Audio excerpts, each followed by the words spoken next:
And the next speaker is Prime Minister of Moldova, Mr. Dorin Recean. Dear President Zelensky, honorable guests, ladies and gentlemen, it has been 9 years since Russia invaded and subsequently annexed Crimea. In the aftermath, though, of this annexation, the human rights situation on the peninsula sharply deteriorated. Furthermore, museums have been plundered, and some sites recognized by UNESCO World Heritage have been damaged. However, the annexation we witnessed had much broader spillover effects, and Russia turned Crimea into a springboard to project military power deeper into Ukraine and beyond, with far-reaching consequences for Ukraine itself, for victims of the aggression, for my country as well, but for the wider international community. Operating from Crimea, Russia grabbed more Ukrainian land, pushed for a land corridor towards Moldova, restricted freedom of navigation in the Black Sea, and threatened navigation on the Danube River, disrupting grain exports towards global markets, and perhaps set an example to be emulated in the other parts of the world by potential aggressors. Thus, the annexation of Crimea is not only a national security challenge, but also a regional and global one, requiring a persistent and firm international response. Our principal aim must be to restore the rule of law, the rule of international law for Ukraine, and discourage such violations in the future. Russia, the aggressor state, must be denied all proceeds of aggression, meaning that total and unconditional deoccupation of Ukraine, including Crimea. The aggressor state must be held accountable for acts of aggression. An unambiguous message for Russia and any other aggressor must be: charge does not pay off. To accomplish all this, determined actions on 4 levels are required.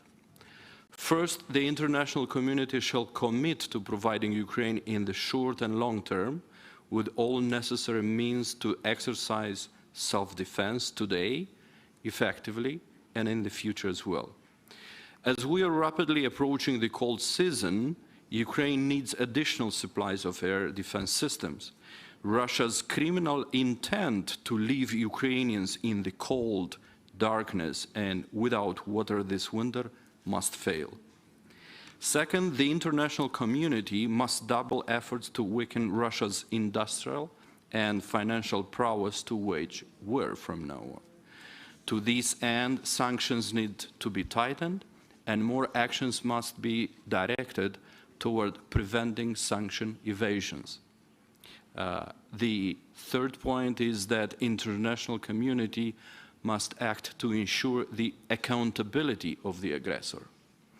Personal sanctions applied so far represent a form of preliminary responsibility.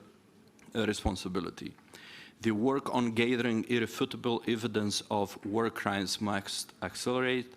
Justice is integral to restoring the force of international law in Ukraine and worldwide. In this respect, I want to reiterate Moldova's support for establishing a special international tribunal for the crimes of aggression against Ukraine. Fourth, all 3 actions must go hand in hand with the reconstruction of Ukraine, supported by the international community. In areas that have been liberated and where the situation allows, rebuilding of houses, schools, kindergartens and bridges shall proceed. The experience of reconstruction in Irpin, Bucha and Hostomel shall be applied more broadly across liberated areas. In parallel, the international community shall not rest in preparing for a much larger reconstruction effort at the end of this war. Moldova is ready to do its fair share in restoring international law and supporting Ukraine. We're gradually aligning with the EU sanctions on Russia. We are assisting in demining Ukraine. We are hosting thousands of refugees, mostly mothers, grandmothers, and children who fled the war. Moldova health and education system provide Ukrainian families with services and support, and we try to make them feel as at home as possible. We're providing routes for Ukraine's grain export to world markets. And this is despite war impacting our agricultural producers, our exporters, and our economy. We are committed to expanding these routes and serve as transport hub for reconstruction efforts in Ukraine. There is no hesitation in Moldova about supporting Ukraine because we know it could have been us. We know because we have already experienced the Russian special operations in Transnistria. We fully endorse President Zelensky's peace formula and the idea of a global peace summit for Ukraine this fall. The people and government of Moldova are united in their commitment to support Ukraine until victory. In conclusion, allow me to express deep condolences to the families and friends of those who have fallen while defending Ukraine, resisting Russian aggression. The Moldovan people are grieving alongside the Ukrainian people and will never forget their sacrifice for their freedom, for our common democratic future. Crimea is Ukraine, Slava Ukraine.